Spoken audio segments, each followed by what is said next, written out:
sector privado. Sí, Lenin, mire, el Ecuador Open for Business que se llevó a cabo la semana pasada en Quito es el evento, ya podemos decirlo así claramente, el evento más importante de atracción de inversiones desde que nos dolarizamos. 1.300 empresarios locales e internacionales estuvieron esos 2 días en el Ecuador.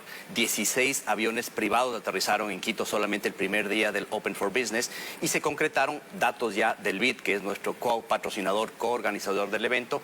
Se concretaron 3.300 millones de dólares en intenciones de inversión privada, esto es entre privados, porque se dieron cerca de 600 rondas de negociación entre empresas locales e internacionales buscando justamente alianzas estratégicas, 3.300 millones de dólares en la parte privada. Adicionalmente a esto, Lenin, se puso justamente a disposición de los inversionistas locales e internacionales un catálogo de más de 50 proyectos de alianzas público-privadas que suman estos proyectos, cerca de 50 proyectos, 30.000 millones de dólares en potenciales inversiones durante los próximos 3 años y medio. ¿Hay adelanto en alguno de ellos? Hay adelanto en algunos de ellos. Concesiones mineras, concesiones de nuevas rondas petroleras y creo que durante los próximos 3 a 4 meses ya veremos la primera parte de estos 30.000 millones de dólares. El presidente Lasso últimamente ha hecho énfasis en incrementar la economía petrolera en vista de que ha mejorado el precio internacional del crudo, es lógico, aunque eso no se lo refleje en la proforma presupuestaria, me refiero al alza del precio del crudo. Ahora, el país también se ha mostrado abierto para sectores estratégicos como el minero, todo esto en concordancia con el interés de convocar la inversión extranjera que en los últimos 40 años básicamente se ha concretado en estos 2 espacios, en estos 2 sectores, minas y petróleo. ¿Actualmente está ocurriendo lo mismo? Se lo pregunto, ministro. ¿Hay poco interés en la inversión en negocios extranjeros porque los negocios con el Estado siempre son más rentables? Mire, hay 2 elementos. Primero, en la semana pasada pusimos de disposición 2 temas. Todo el catálogo de alianzas público-privadas, 50 proyectos, ahí hay proyectos mineros, energéticos, petroleros, también de otro tipo, pero también nos interesa la inversión puramente privada en el país. En lo primero, este es el catálogo, si me ayuda la cámara solo para que lo vean, es un libro entero, digamos, a disposición de los inversionistas internacionales con toda la información de los proyectos estratégicos, los bloques de ciclo combinado, los temas de hidrocarburos, los temas de minería, carreteras, puertos y todo el resto de proyectos en los cuales se puede invertir. Ahí hay una gran preponderancia, podemos decir, de proyectos mineros, petroleros, de energía renovable y tradicional. Pero dentro de los proyectos privados, déjeme decirle, Lenin, estos 3.300 millones de inversión privados, el sector más importante justamente que hemos encontrado es el de la agroindustria, la pesca y la acuacultura. El 20% de los potenciales negocios que se van a generar en el país en inversiones están en ese sector, seguido después del sector de energía y después el sector justamente de minería e hidrocarburos. Así que el Ecuador es un país agroindustrial, es un país también con potencial minero, pero estamos diversificando todas las opciones de inversión. Cuando dice agroindustrial, ¿a qué tipo de actividad se refiere en lo específico? Mire, por ejemplo, estuvieron aquí en el Ecuador grupos grandes, muy grandes inversionistas de Chile, de Perú y de México. Están buscando inversiones hoy por hoy en todo lo que tiene que ver con el aguacate, el espárrago y otros tipos de frutas, digamos, que fueron los que hicieron la revolución en esos países. Recordemos, Lenin, por ejemplo, que Perú hace 12 años no tenía nada de exportaciones en aguacate, espárragos, arándanos o alcachofas. Esos 4 productos representan hoy por hoy para esa economía cerca de 8.000 millones de dólares en exportaciones. Están ya comprando tierras en el país para poder comenzar a producir y después posteriormente exportar. Entre las buenas noticias que pudo dar el presidente a los inversionistas se destacó el crecimiento de las reservas internacionales, pero el Estado se ha puesto al día con sus deudas con el IES, los gobiernos autónomos, la banca privada, las empresas públicas, o cuál es el saldo que todavía queda por pagar al sector no financiero del Estado y también al sector financiero privado, porque parecería una inconsistencia decir tengo tantas reservas, pero también tengo tantas deudas. Correcto, Lenin. A ver, venimos de más de una década de atrasos, una década de mal manejo de la macroeconomía, de los temas fiscales, y uno de los temas más importantes para atraer inversiones locales, que no se vayan a otros países, e internacionales que vengan al Ecuador y no se vayan a otros países de América Latina, es la estabilidad macroeconómica. Es decir, tener un Ecuador ordenado, casa adentro y casa afuera, es el principal motivo para que vengan inversionistas del Ecuador. Y eso es lo que estamos haciendo. Si logramos pasar justamente todos los proyectos de ley que estamos haciendo, ordenamos la casa, podemos poner nuestra mejor cara adentro y cara afuera. Y esto implica ir pagando esas deudas que no se han pagado. Por ejemplo, dentro del proyecto de ley que se está discutiendo en este momento en la Asamblea, está todo un capítulo, una serie de artículos que van a permitir justamente pagar las deudas atrasadas que existan con los GATS, con los municipios y demás gobiernos seccionales. Este es un camino importante, porque de lo contrario, ¿qué es lo que pueden ver los inversionistas locales e internacionales? Que un gobierno desordenado va a tener que salir en el futuro a emitir más deuda, cara y demás, y va a tener atrasos internos y externos. Eso es lo que no queremos hacer. Queremos dejar un país ordenado y después seguir atrayendo inversiones y ponernos al día, evidentemente. Samantha Mora tiene también algunas consultas para ustedes, ministro. Adelante, Sami. Ministro, ¿cómo está? Buenos días. Le pregunto, ¿la apertura del gobierno en minas y petróleo, o sea, en extractivismo, se contradice con la moratoria ambiental declarada por el presidente de la Cumbre Climática? ¿Deberían disminuirse las inversiones en extractivismo? ¿Cómo está, Samantha? Mire, la minería responsable, sostenible, verde, que es la que quiere atraer el Ecuador, lo que busca es justamente hacer la transición ecológica hacia las nuevas energías alternativas. Pero está tremendamente claro que para ese futuro de transición ecológica no podemos dejar, ¿no es cierto?, explotación minera, pero responsable.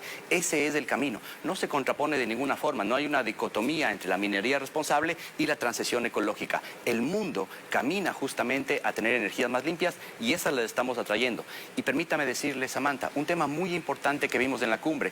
Ya hay inversiones de países muy grandes, de empresas muy grandes en el mundo, de España, de Francia, de Inglaterra, en el Ecuador, comenzando a generar toda la revolución de energía sostenible. Ese es un gran campo. En el Ecuador tiene muchísimo potencial. Energía eólica, energía solar, y ahí es donde vamos a ver una buena cantidad de inversiones. El presidente también anunció en la Cumbre Climática una ampliación de la Reserva Marina en Galápagos. ¿Ha efectuado el gobierno los debidos acuerdos internacionales para protegerse especialmente de la flota pesquera china en esa zona ampliada?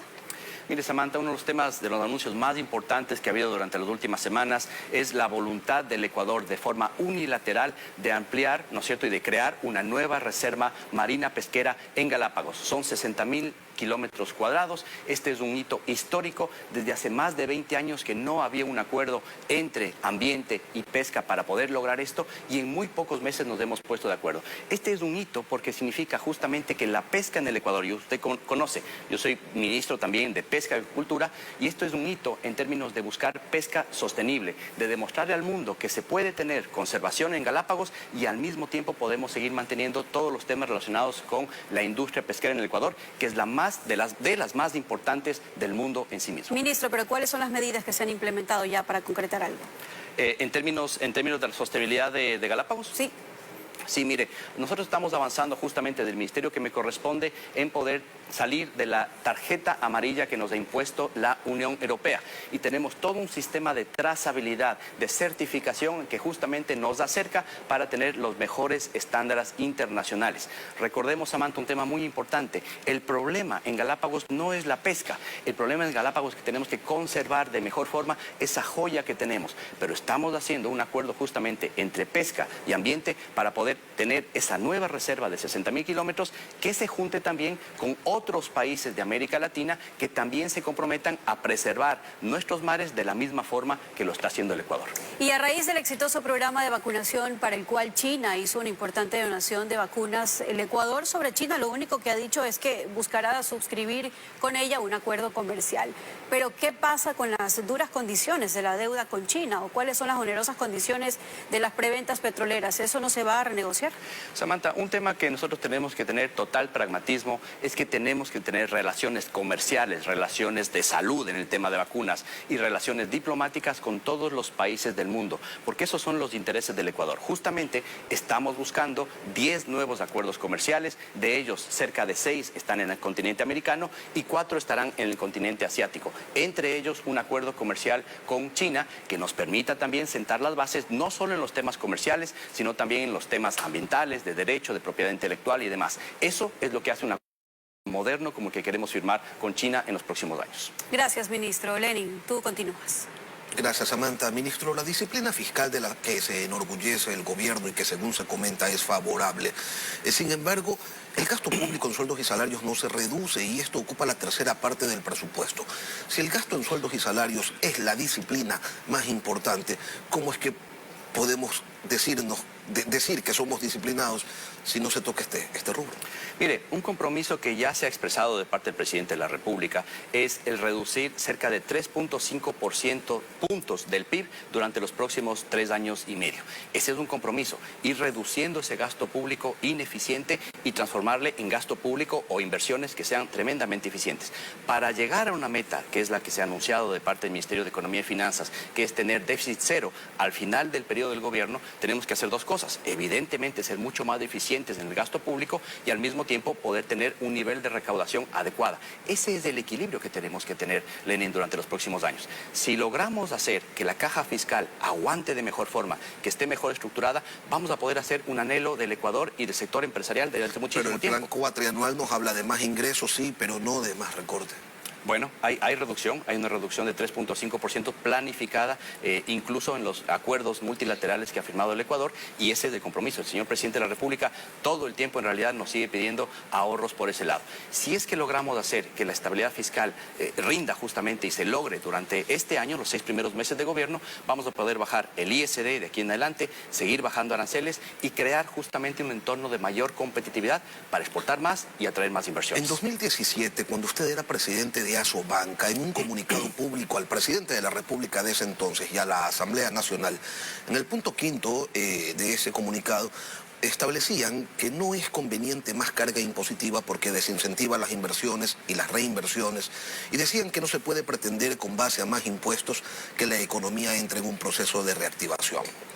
Más o menos por la misma época, en un tuit, usted decía que con impuestos al patrimonio no se puede avanzar y consideraba que eso a la economía le pone un freno. Lo mismo que están queriendo hacer ahora con la reforma tributaria. Más impuestos, impuestos patrimoniales. En lo conceptual, ¿cambió de opinión Julio José Prado ahora que pertenece al gobierno? ¿Qué pasó?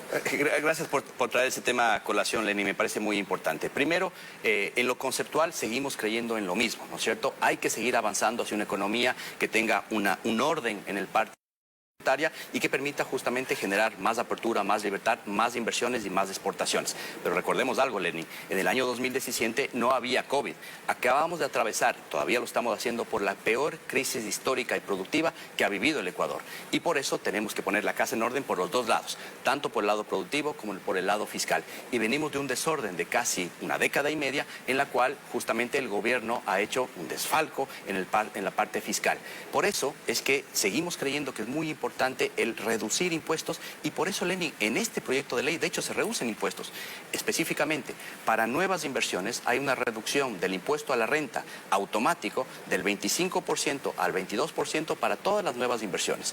Y aquellas empresas que opten por un contrato de inversión de largo plazo con el Estado pueden tener una reducción de impuestos de 5% de reducción del 25 al 20 en impuesto a la renta, así como en otros temas relacionados con el ICE, el IVA y demás que se están Queda claro que no ha cambiado el criterio en lo conceptual, lo que han cambiado son las circunstancias. Ahora, en 5 semanas se nos termina el año, ministro. ¿Llega o no el acuerdo comercial con México tal como lo prometieron? Sí, Lenin, estamos avanzando, ojalá lo más rápido posible. De nuestro lado tenemos a todo nuestro equipo negociador metido ahí. Esta misma semana, déjeme avisarle, estamos en lo que yo espero que sea la penúltima ronda de negociación, sobre todo en el tema de acceso a mercados. Estamos negociando en este mismo momento. La próxima semana yo estoy viajando, de hecho ya hoy noche estaré viajando a Suiza, a la OMC, la Organización Mundial del Comercio, y ahí voy a tener una reunión bilateral con mi contraparte mexicana y la delegación mexicana que va a estar ahí. Y espero yo poder ya ir zanjando los últimos puntos que nos faltan. Mire, sobre todo temas relacionados con servicios financieros. Por ejemplo, en este proyecto de ley que estamos pasando en la Asamblea, justamente se abre el mercado financiero a más inversiones internacionales. México quiere ver que eso pase durante este fin de semana en el proyecto de ley. También temas de acceso a mercados. Nosotros estamos todavía negociando temas relacionados con el camarón, banano, café, cacao, de acceso hacia el mercado mexicano. Y del lado de México ellos están negociando todavía el ingreso de sus productos industriales, acero, por ejemplo, electrodomésticos, vehículos, a nuestro mercado. Apertura progresiva seguramente. Es una apertura justamente de desgrabación. Estamos muy cerca y una vez que tengamos cerrado el acuerdo con México de aquí hasta final del año, pues ingresaremos a la Alianza del Pacífico nuestra petición de ser un miembro pleno. En un boletín, el ministerio que usted lidera, un boletín del 24 de noviembre, de hace 2-3 días, hay una parte que refiere a acuerdos comerciales y se señala textualmente lo siguiente, ministro. Dice que un acuerdo de segunda fase se Estados Unidos en el 2022. Así, se lo afirma. Cuéntenos de qué nos hemos perdido, de qué no nos hemos enterado, o esa fecha solamente es una referencia. Mire, no es una referencia. Hemos avanzado muy bien con los Estados Unidos. Ya tenemos, como todos saben, un acuerdo de primera fase firmado que lo estamos ejecutando y hemos tenido ya conversaciones a muy alto nivel. El secretario Blinken, yo mismo me he reunido con mis contrapartes del Departamento de Comercio de Estados Unidos y en el primer trimestre del próximo año vamos a firmar lo que va a ser un protocolo de segunda fase en varios elementos, ¿no es cierto? Temas comerciales, temas de comercio electrónico, temas de derechos y demás. Y esto nos acerca al momento en el cual se abran las condiciones políticas para poder negociar un acuerdo comercial. Así que vamos bien con Estados Unidos. Quisiera yo que sea más rápido, ¿no es cierto? Pero las condiciones políticas hacen que tengamos que ir avanzando de esta forma, con acuerdos parciales, digamos. Y ese acuerdo de segunda fase, ¿cuál es el impacto que va a tener en la relación comercial entre Ecuador y Estados Unidos? A ver, no en términos de acceso a mercado todavía, esto no se negocia, eso se negociará en un acuerdo comercial, pero sí desde el punto de vista de otros capítulos que son importantes. Por ejemplo, temas de propiedad intelectual, temas de comercio electrónico. Es parte del proceso que tenemos que seguir y lastimosamente, Lenin, hay que decirlo, el Ecuador sigue llegando tarde a los acuerdos comerciales y eso es lo que nos cuesta el tiempo para poder recuperar. Pero el objetivo del gobierno es pasar del 40% de apertura comercial que tenemos hoy por hoy al 80%, es decir, doblar la cantidad de acuerdos comerciales que tenemos con las economías más importantes del mundo. Julio José Prado, ministro de Producción y Comercio Exterior, gracias por acompañarnos hoy aquí en Guayaquil. Muchísimas gracias por la entrevista. Y tras la pausa...